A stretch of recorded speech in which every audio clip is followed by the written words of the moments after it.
Hi, I'm Dan Krynas, host of the Leader of Learning podcast, a part of the Education Podcast Network, just like the show you're listening to now. Shows on the network are individually owned and opinions expressed may not reflect others. Find other interesting education podcasts at edupodcastnetwork.com. Coming up on episode 202 of the House of EdTech podcast, I'm going to talk about the latest Google for Education updates. I'm running a 2 for the price of 1 special on House of EdTech recommendations. I've got the House of EdTech VIP, and I'm sharing an awesome conversation I had with the founders of Mission Encodeable. Strike up the band.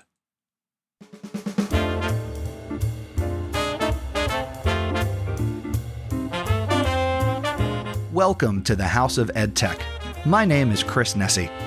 The House of EdTech launched in 2014, giving me the opportunity to speak with teachers, leaders, and creators so you can more effectively integrate technology, strengthen your pedagogy, and have more confidence in your classroom and school so you can make an impact. Get involved with the podcast by visiting my website, chrisnesi.com. Using technology isn't difficult, and this is where it begins.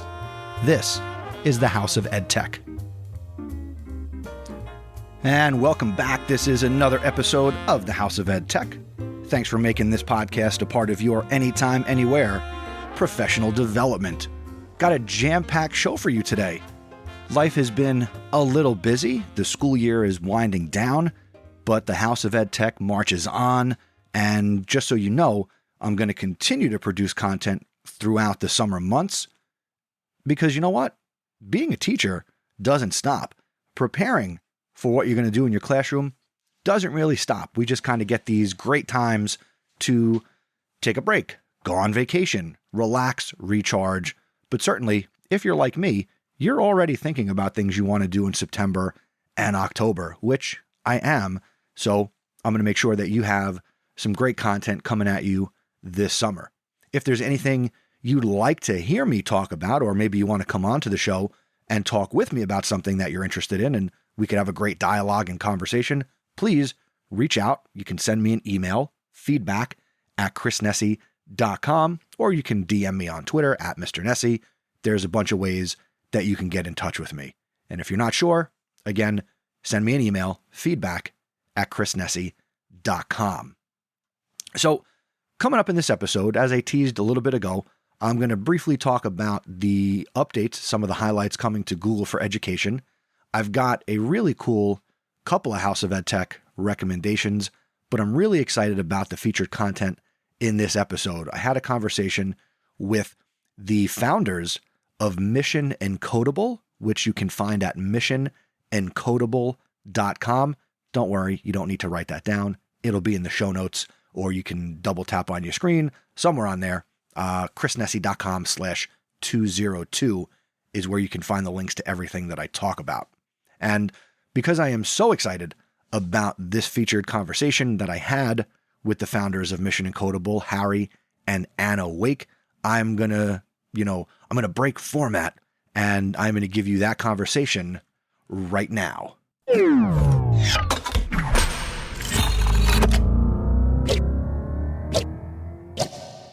All right. And joining me now on the House of EdTech podcast in this episode about coding and design, we are talking with, I am going to talk with the founders of Mission Encodeable, and I am very excited to welcome Harry Wake and his cousin Anna Wake to the podcast.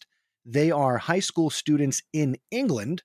Harry is 15, Anna is 14, and I'm very excited to talk to two young creators and founders who are doing something amazing here in the world, and I want to share it with you. So welcome to the House of EdTech, Harry and Anna. Thank you. Thank you. Let's start with each of you, and we're going to go ladies first, so we'll go with Anna. How did you and why did you get interested in coding? Because I think that's part of your background. So how did you come to coding? So I think most of us started coding in primary school with stuff like Scratch. And then my dad is quite interested in programming as well. So he started to introduce me to Python, which is the language that Mission Encodable teaches at the moment. And we just started making little projects. And I find that really fun that you could make stuff that worked exactly how you wanted to make it. And I am a big fan of Python. When I talk about computer science and coding with my students, now for you guys, you may not know this, but I'm a high school history teacher. And when I talk about computer science, I talk about, the Enlightenment and this new way of thinking, and I bring it and try to make it relevant by talking about computer science. And the one thing that I do talk about is Python. And I ask them, have you ever had any experience with Python? And they say, no, what are you talking about? And then I show them the multitude of websites and technologies that are built on Python. So many of the Google tools, Spotify, so many websites are built using this technology. And then they're like, oh, okay. But I did interrupt. So Harry, please, how did you get into coding? Yeah, so my story, I think, is quite similar to Anna's, really. So I was introduced back in primary school. So when I was about, I guess, 10, probably, by our sort of primary school teachers. And they showed us Scratch, which is where you can make your own games using, drag and drop code blocks. I'm sure everyone's familiar with it. And then after that, yeah, similar to Anna, I sort of progressed on to making things in Python that you just talked about. And I thought that was really, really cool because it gives you so much more sort of flexibility and control to really make quite cool things. So I started off making my own games. And then me and Anna started having some Zoom calls together, and we started making our own website. So that's where my interest really came from. The education system in the US versus, England is certainly different. Is there an emphasis placed on technology integration and being offered the opportunity to learn coding? Is that common practice that all students are given that opportunity, or was it your choice? So generally in the UK curriculum, I think coding is sort of on there and it's encouraged that everyone does learn to code. But I think sort of the quality of tuition people receive really does vary up and down the country. So not everyone will learn to code. So we thought what we wanted to do is make sure that everyone all across the world can use a website and just start making some projects and get stuck in with Python. So that's what we decided to do. And that's where Mission Encodebale came from. As you start your journey making little games and different things like that, tell me some of the games that you made. What was the premise of the game? What was interesting to you that, again, lit this fire and got you excited? I think one of my first games with my dad was probably Hangman. And then we started making Connect 4 games. But at the time, I didn't really understand what was going on. But now I know more Python, so I can go and look over what that was. But I found it really interesting to be able to make games that people actually played, not just kind of random little Python-y things. Harry, how about you? Yeah, similar. So Hangman is one that I think a lot of people do make. I also made, I think maybe one of my first ones was, rock, paper, scissors, and the computer would choose, and then you'd have to pick one as well, and it would generate a random number. And basically how it would work is that you would choose one, the computer chose one randomly, and then you'd sort of play against each other. And it's really fun. It was super, super simple, but because it meant that you were playing against a computer, it was really quite competitive. And I think me and my friends enjoyed playing that together. So that was one of my first games that I can remember making quite fondly. All right, so let's talk more about Mission Encodable. What sparked it in you to say, let's take our love of coding and make a website to teach other people? How did that idea come about for you guys? I think it was about 9 months ago that we decided that we wanted to do this project. And we were just thinking that a lot of our friends also quite like making games and playing those games. So it might be more engaging for them to be able to make them rather than, something that added hello and world, printed out hello world. How did you guys decide? You mentioned earlier that the primary, programming language that you're teaching on there is Python. How did you come to that decision? Because I would imagine you guys know other programming languages. Why Python? First of all, it's really beginner friendly. So not only could you use it basically straight away and start writing your first few bits of code, but also it's used in really big companies like Google and Facebook, as you mentioned earlier. So it's really great for a sort of progression from beginner all the way up to advanced. Also, it's what a lot of other people are using. So if you look at all the big sort of universities, I think Harvard now are also using Python. So it's really growing in demand. And that's why we thought it'd be really good and a valuable skill to teach people. As you go forward, you guys are less than a year old with Mission Encodable, which people can find at missionencodable.com. And there will be a link in the show notes. So you who's listening can go and check this out. What do you see coming in the future for Mission Encodable? Do you both plan to add additional programming languages? Is it just going to be a focus on Python? What can, if you can, what can you tease about what might be coming? Yeah, absolutely. So one thing that we've been looking at quite a lot recently is web development. So that's really growing. And what we want to do is we want to teach people sort of to make their own websites. And I can't, promise anything, but what we're looking at is a course that will take you from, not having any real planning or design skills or anything like that to having your first website up, maybe even on the internet to share with your friends. So that's something that we're looking at very soon. We've also considered courses in other languages. We're not too sure yet, but we're thinking perhaps something using Scratch or maybe Edgeblocks might be quite interesting for young people as well. So we're definitely open to suggestions if anybody would like to get in touch and let us know what they'd like to learn. Well, I certainly hope that after listening to this conversation in this episode that teachers that listen to this do reach out with their ideas and suggestions, because that's how we grow, through great feedback and conversation. For the teacher who's listening to this conversation, where or what is the appropriate age level to start at? And you could put it in terms of your education system, like, how old, what's the youngest a child could be or a student could be to get onto Mission Encodable and start to learn? Well, our kind of target age range, I think, is 8 to 16, but you could start before that. I think some primary schools start at 7, so they might be doing it at 7. So it depends on the school and the children, I suppose. And do you have to be in school to use this, or could I go on your website with my 6-year-old and my 10-year-old and sign up and have them play with this over our summer vacation? Yeah, really, it's both. So people can use it in schools, which is where a lot of people do use it. Although equally, if you've got an interest at home, maybe your school doesn't offer computer science, you can definitely do it there and sort of learn independently. And that's something that we've seen quite a growing trend in recently as well. So I think it doesn't really matter, like however young or old you are, you can use Mission Encodable because it's written in quite an intuitive way that I think will show even people with no programming experience the basics. So if you just want to get started, then it's perfect. Now, are the tutorials that you guys have created, are they video based, or is it audio? Describe the tutorial for us. They're all text-based. We've had some feedback that says maybe we should start making it video-based, so we're thinking about that. But yes, you go through step by step. It shows you your progress, and every so often you'll have an exercise, and at the end you'll have 2 bigger projects, and I think we've talked about those. We talked about the future, but I think something that I encourage teachers to do, and I encourage my own students to do, is to be reflective and think about, our experiences. What are some of the lessons you have learned creating and starting this project? How do you see, or how have you guys grown in this, 9 or 10 months that you've started this?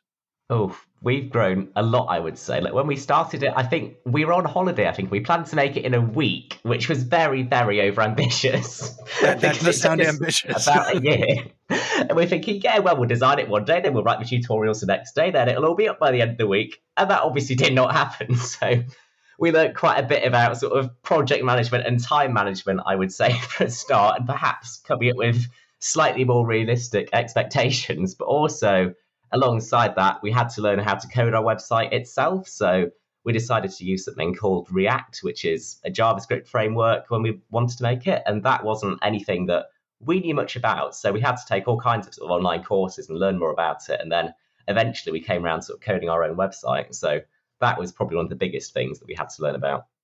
What about you, Anna? What is one takeaway for you over this 10 month period? Well, if something doesn't work, keep trying to make it work. And that's like the whole premise of coding in general, right? Yeah. But there was a lot of this doesn't work. I really need to make it work now. This is something that I would want to share with my own students. And for the teacher who's listening, consider sharing this with your students. Now, again, you guys, 15 years old, 14 years old, how did you overcome that little voice in your head that probably said, don't do this, it's not going to work? I'd say, well, we definitely had that voice at some point during it where we just thought, like, this is never going to happen. I think perhaps at the start we were a little naive as to how much was still to come. So that kind of helped us, because we had no idea it was going to be another 8 or 9 months. So we just kept on going, thinking, yeah, next month, maybe. So that was actually quite good in a way. But yeah, I guess you just got to sort of think about the end goal, don't you? And think, well, what have I got in mind? We want to make this website, so we're just going to have to sort of stick with it and keep it going, really. And what keeps it going for you guys? Well, I think partially it's the feedback we've had from the community, actually. So when people send us nice emails and messages saying, how much they've really enjoyed using it, that's what sort of keeps me motivated with it, because I really love it when we found out that we've really helped someone and inspired somebody to start coding. So that's what makes it all worthwhile, really. And I really like talking to Harry, so that's really nice. Oh, fantastic. Not every family member does that, or enjoys talking to their family member, so that is good. If you could go back and do anything differently, what advice would you give yourselves at the beginning of this process? I would say probably to myself, and that's quite difficult. I'd maybe say just stick to it, focus on the goal, don't get too distracted with little side things that don't really matter. Just write the tutorials, make your website, get going with it and get it launched, I think, is what I would say. Yeah, I guess like Harry said, don't worry about if a tiny thing doesn't work. Just make a checklist and work through it, and you can always come back to it if it doesn't work. And don't spend hours and hours on the same bit that may not be working. Just take a break and then come back. Nice. Now, before I ask my final question, real quick, the website once again is missionencodable.com. And again, that's going to be in the show notes. If people want to reach out to you both to ask questions, learn more, give feedback, or just connect with you guys, what's the best way to do that? Numerous ways. So easiest way I'd say is to go to our contact page. So just click on the contact button or missionencodable.com/contact, which you might have guessed. Or you can email us both on info@missionencodable.com and we'll definitely get back to you. So yeah, get in touch. We'd love to hear from people. Did you say we would get back to you, or did you say Anna would get back to you? I said we. I mean, Anna might get back to you. I might get back to you. Maybe we'll both get back to you. All right. No. All right. So my final question before I let you guys go, and thank you so much for taking time. There is a time difference. You guys are, across the pond from me, as I like to say. And thank you for your time. I appreciate it. And I know that there's a lot of value here. But for you guys, one more reflective question, because I'm a teacher and I got to teach. So I want to get you guys to reflect. How is Mission Encodable going to affect you going forward in the next, say, 5 to 10 years? How is this going to play into what you guys want to do as you get older? I'm not sure, but I think it will always be really nice to know that we did something that was good and be proud of what we spent the last 9 months doing. But I don't know about it in the future, but it's probably always helpful to be able to go through a similar process. If it's not with the same thing, it's probably helpful. Oh, I don't know what the future holds exactly. Something in technology, I'm thinking probably for both of us. But yeah, I mean, it's given us loads of skills. We've learned all kinds doing it. So like all kinds about web design. And it's made us really interested in it as well. Like, because it's been so nice to make it all and then put it out and get some lovely feedback. So hopefully that will continue over the next few years. And it'll be really nice to look back on it and think like we made that together back when I was 14 at the time. Back when we were younger and what we achieved together. So I think that'd be really nice. That's awesome. I am envious of your age and what you've done to put this out there. I think it is super cool. I think the teacher who is listening to this is going to find a lot of value, and hopefully I can play a little part in helping more students get exposed to coding. So thank you for what you've created, and thank you for taking time to be here on the House of EdTech with me. I really appreciate it. And you guys are welcome back anytime when there's super cool updates and, new adventures to be had. I would love to continue to talk to you both. Well, thank you very much for having us. It's been really nice to talk to you, and thank you everyone for listening. And yeah, we hope that you'll like our project. So yeah, really great. All right. So you're going to head over to missionencodable.com, and thank you to Harry and Anna for being here on the House of EdTech.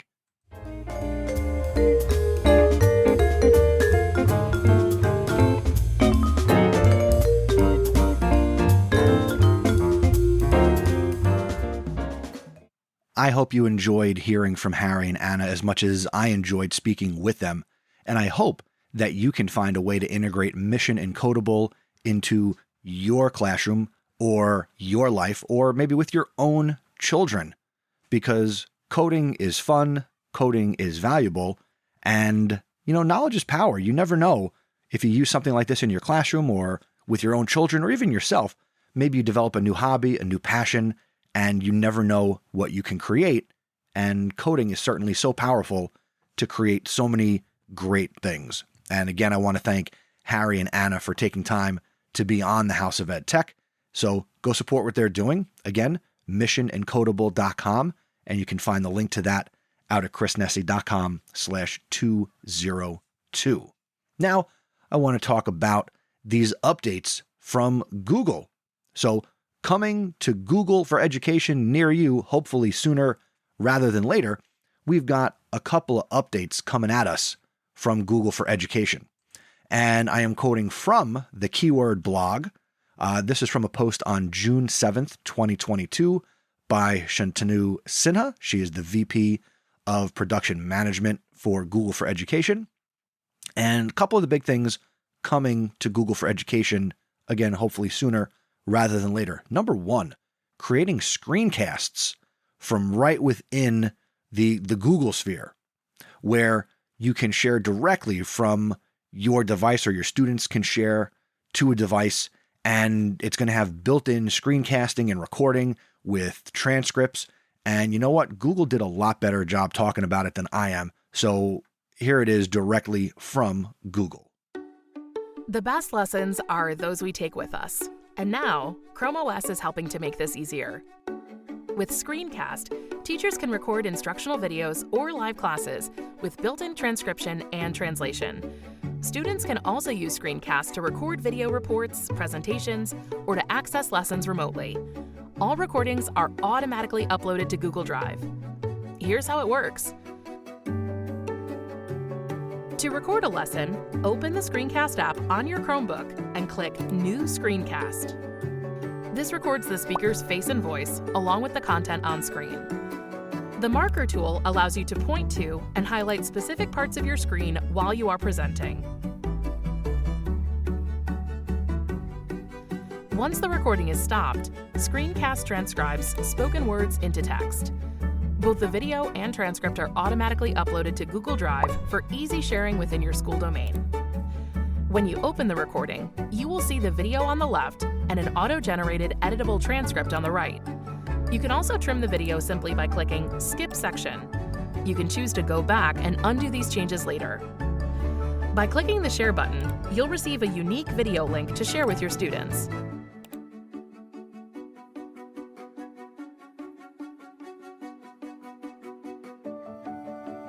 With this link, students can open the recording on their Chromebooks. They can use the transcript to locate and re-watch key portions of the video,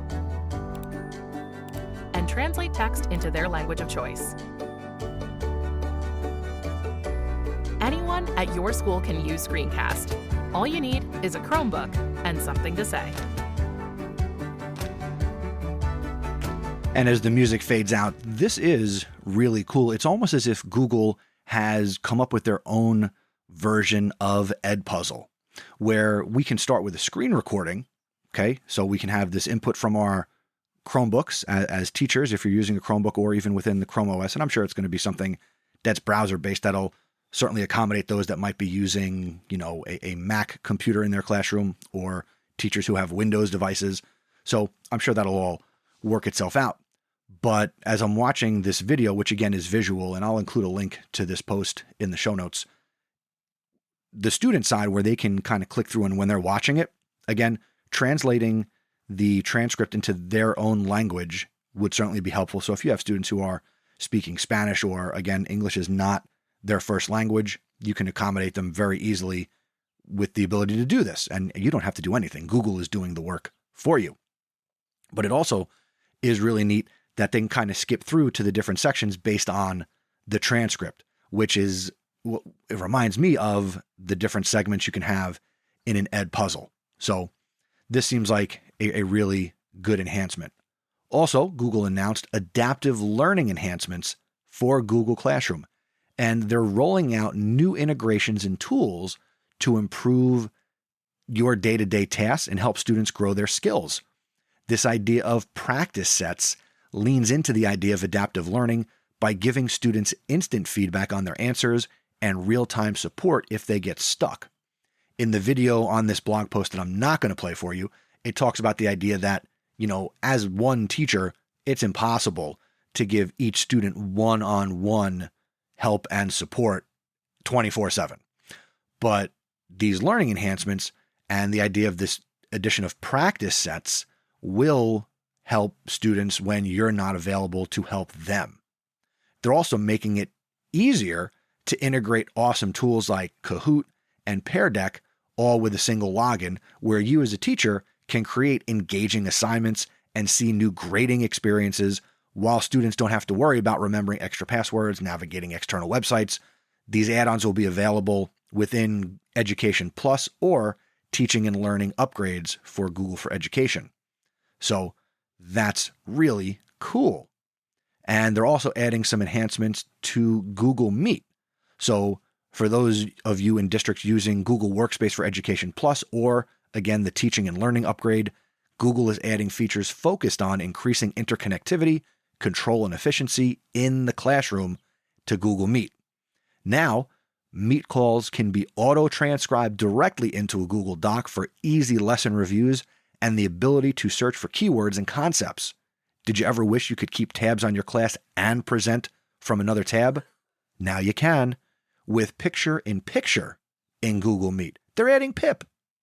While you can navigate other tabs in Chrome while viewing 4 tiles of students in a Meet call, and to keep your classes engaged and regularly check for understanding, you can now add polls and Q&A to live streams and live stream directly to YouTube from within Google Meet.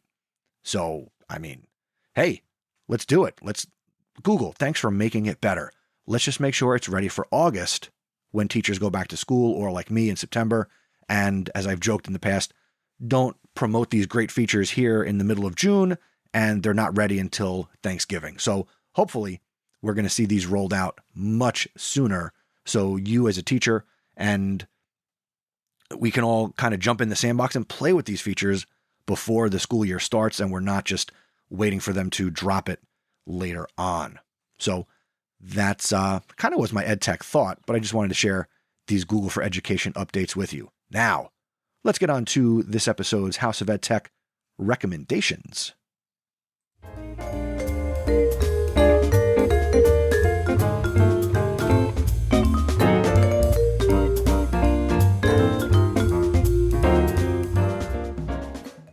That's right, folks. You heard it. 2 for the price of 1. The first recommendation I want to make to you today is called PDF Drive, which you can find at pdfdrive.com.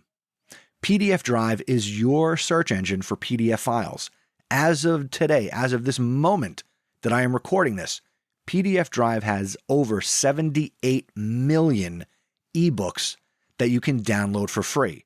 No annoying ads, no download limits, and you can even get them onto your ebook reading device of choice. So if you are looking for some great content on the beach or where you're vacationing, or you want to get access to electronic versions of books inside of the school year for your students, check out pdfdrive.com. Some of the categories available: they've got editor's picks, they have academic and education, biographies, children and youth books, fiction and literature, lifestyle, politics and law, science and research, art, business and career, environment, health and fitness, personal growth, religion, technology.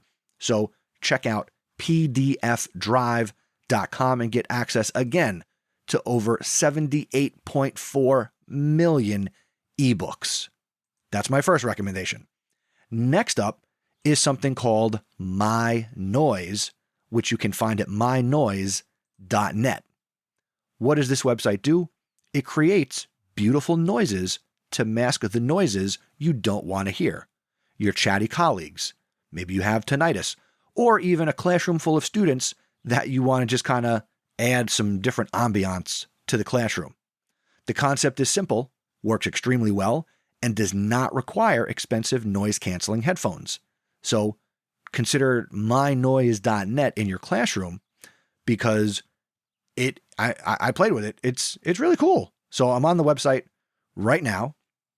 I can have music that sounds like I'm on the Irish coast, which is coastal wind noise and sea waves and rain to combine into a powerful noise blocker and productivity booster.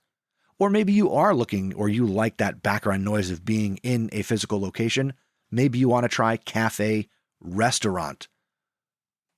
Both of these would help you focus in a noisy environment. Maybe you want to sleep. How about the sound of rain on a tent? Or maybe a waterfall. Maybe you want to calm down. Consider the sounds of a Japanese garden, or a Gregorian chant. Or maybe you want to listen to relaxing music. Their AI engine will do custom audio tracks that never repeat exactly, and they have something called 88 keys, which I'm not much into music like that, but it sounds like a piano. So you could check this out at myNoise.net. And let me know what you think of these two recommendations. I would love to know. Feedback at chrisnessy.com, or if there's something you want to recommend, send it my way. Feedback at chrisnessy.com.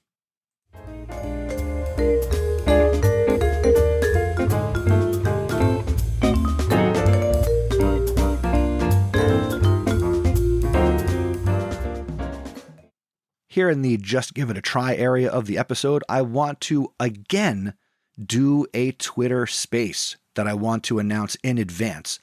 The last Twitter space that I did, which I did last week on June 9th, as I'm recording this episode, it was a great time. We talked about podcasting, podcasting club, starting a podcast studio at your school, and I had a great conversation, which, if you missed it, don't worry. Stay tuned to the end of the episode.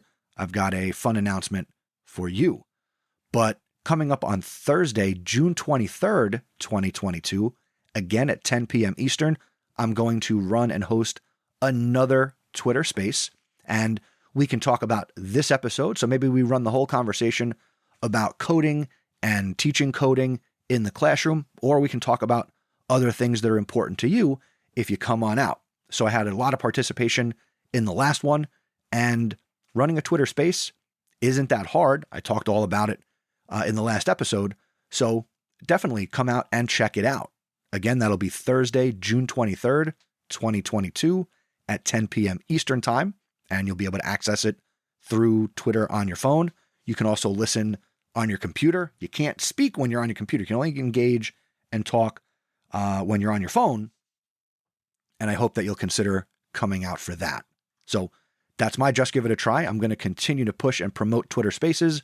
And rather than tell you to go out to find them, I'm going to just host them. So let's connect, and I'm going to run them throughout the summer. The next one is June 23rd. If you're listening after June 23rd, I'm sorry you missed it. You got to listen to these episodes a little bit faster. And make sure you're following me on Twitter at Mr. Nessy so you don't miss when I schedule them and post them, and you can set yourself a little reminder. It's a great feature of Twitter and Twitter Spaces.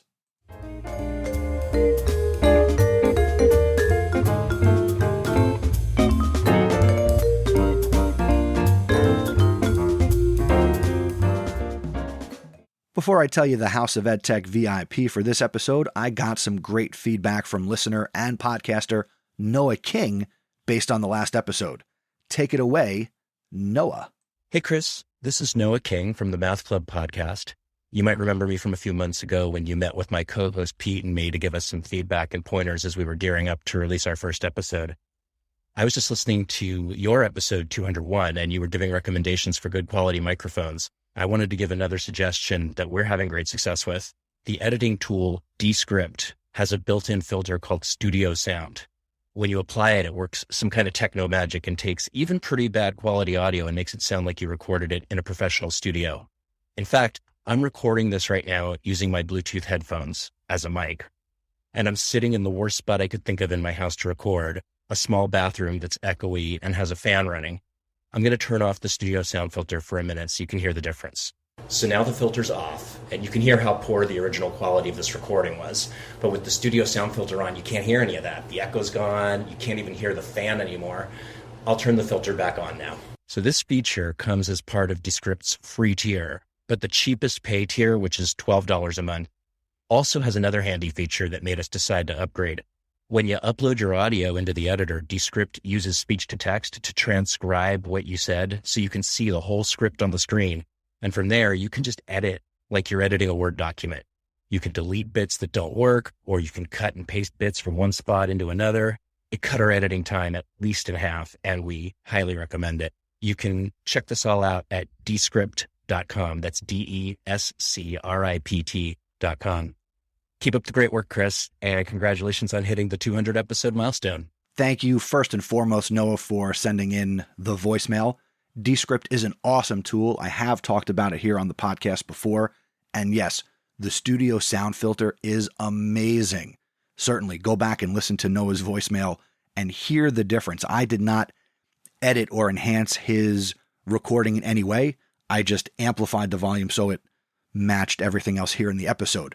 But it is, I heard the voicemail the first time myself and I was like, amazing, simply amazing. So there's really no excuse not to check out Descript if you are podcasting or maybe you don't have the greatest recording environment. And thank you, Noah, for sending that in. And I will, of course, include a link to Noah's podcast in the show notes out at chrisnessy.com/202. Give it a listen. Relatively new to the podcast scene, but he and his partner do a really nice job. And again, I did have a conversation with those guys. We're going to have some more conversations once our schedules get sorted out. But yes, and if you want to send feedback in, go to chrisnessy.com/feedback or chrisnessy.com/voicemail. And now let's meet this episode's House of EdTech VIP, and that is Rick Butterworth. Rick is a founding member of Wakelet. That's right, Wakelet. You've heard of Wakelet. Rick has 10 years experience in UX and UI. Rick is passionate about innovating and evolving the way users interact with online applications. He's a founding designer at Wakelet, and, fun fact, he was the first person to join Wakelet after Jamil founded Wakelet. I'll include some links in the show notes out at chrisnessy.com/202 to his personal Wakelet profile, his LinkedIn, and certainly connect with Rick on Twitter. He is at R1CK11, Rick11. And I first got to really literally talk with Rick on a Twitter space hosted by Tisha Poncio, friend of mine, friend of the podcast, and they were talking about Web3 and NFTs in the education space. So that was a fun Twitter space to listen to and participate in while I was driving home one day. Again, that's how easy Twitter spaces can be. But that's besides the point. Go out and connect with Rick. Get yourself connected to Wakelet, of course. And congratulations to you, Mr. Butterworth. You are the House of EdTech VIP.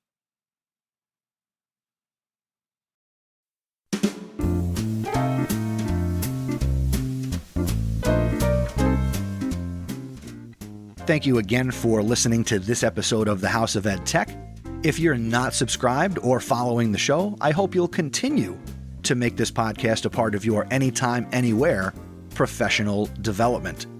Thank you again so much to Harry and Anna Wake for taking time to come on the show and talk about Mission Encodeable. Again, go check it out, missionencodable.com, and let's keep the conversation going. You can share your thoughts on this episode or whatever's on your mind or another episode you've listened to. You can go to the show notes, chrisnessy.com/202, leave a comment.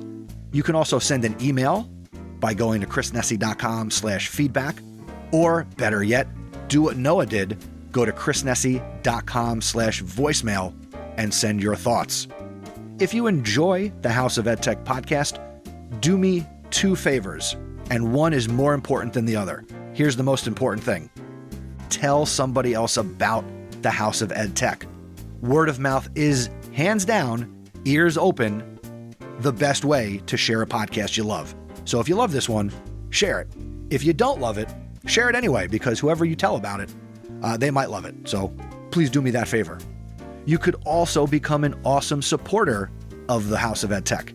My awesome supporter program is powered by Patreon.com, which allows a consumer of content like you to support a creator of content like me.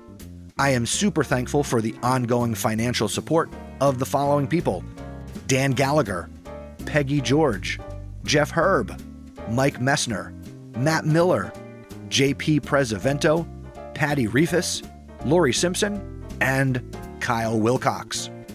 If you're getting value from the podcast, hey, consider becoming an awesome supporter. Go to chrisnessy.com/awesome. The next episode of the podcast is going to come your way on June 26th, 2022, and that's going to be episode number 203. And as I alluded to earlier, this is going to be a Twitter Space Rewind episode. I was able to record the first Twitter Space that I did that was about podcast clubs and podcast networks at your school. So I recorded that conversation, and I'm going to bring it your way in episode 203. There will be a recommendation, there will be a VIP, and an EdTech thought, of course, but I'm looking forward to sharing that Twitter Space with you. So I hope you'll tune in, and don't forget to join me on June 23rd, 10 p.m. for another Twitter Space. Until next time, thanks for learning with me, and remember, using technology isn't difficult. Just give it a try.